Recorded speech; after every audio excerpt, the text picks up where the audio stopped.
all cuisines are not created the same, and thank goodness for that, because if every country ate the same food, life would be so boring. The world is filled with various culinary experiences for you to explore and enjoy.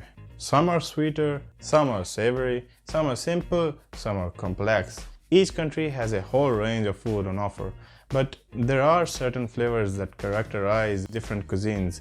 There's no better or more decisive example of that than spicy foods. If you were raised as an Irish American family, you may not have even known spicy food existed until your late teens. Or perhaps you're someone who has been able to withstand hot spices in your food since birth. Clearly, and while it's an oversimplification, the split between spicy and non-spicy seems to go right between East and West. Why did this divide form, and why eat spicy food in the first place? One persistent explanation for why people eat spicy food is that it is tied to the climate of various countries. It's true that countries famous for spicy food like India and Pakistan and Mexico have some of the hottest climates. The idea is that spicy food can help a person sweat, and that in turn cools them off in extreme heat. There are some evidences to support this sweaty theory, but it doesn't really make sense when applied to spicy foods. For one, there are plenty of popular spices that don't make people sweat. Plus, food is just not a very efficient way to cool down. When food starts to go bad, it tastes bad. This is a good thing because otherwise we might end up eating things that would make us really ill. In modern times, we have a lot of ways to fight spoilage. Before the advent of refrigeration, spoiled food was a big problem. Sometimes cooks would stretch the lifespan of food by adding flavors. French toast, for example, was invented to make stale bread more edible. Spicy food may have been created along the same line of thinking. One study that dove into the mystery of spicy food looked at cookbooks across the cultures. The results backed up the idea that more food spoilage meant more spices. Places with higher annual temperatures tended to use more spices. It turns out that this phenomenon was not about flavor. However, the study found that spices have strong antimicrobial properties that make the food healthier to eat. Thus, spoiled meats are less likely to kill you when they're cooked with spices.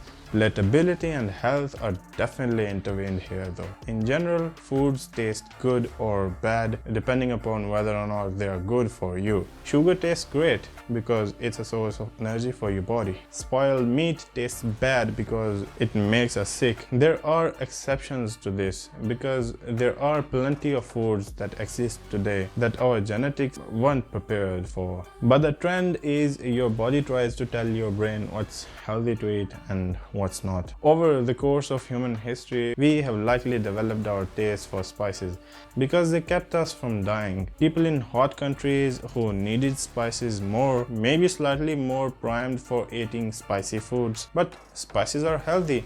We should be slathering all our food with as many spices as we can. If you've ever been to certain countries in Europe, however, you'll know that's not the case. Food tastes cannot be explained simply by what has historically been healthier for human beings. Cuisines, as any foodie will tell you, is intensely cultural. A study of Indian food found that the cuisine differs from European food in how it pairs flavors. Whereas Europeans tend to put together ingredients that are similar, Indian recipes generally use negative food pairing. So there's a larger range of flavors in each dish. And India isn't the only country that uses negative food pairing. In fact, Europe used to have spicier food too. Spices were one of the most important goods throughout history. Columbus first ran into Americas because he was trying to find a faster route to India to get spices. The massive Dutch East Indian Company did most of its trade in spices.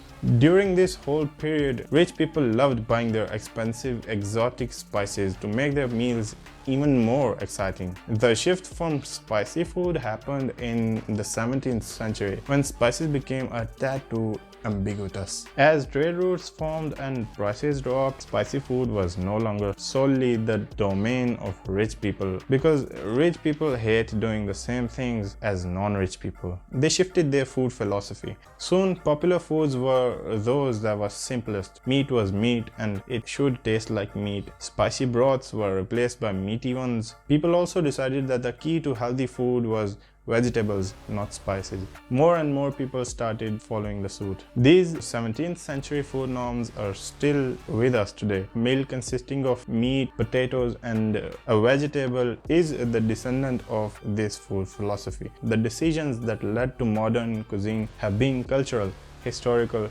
political, and physical.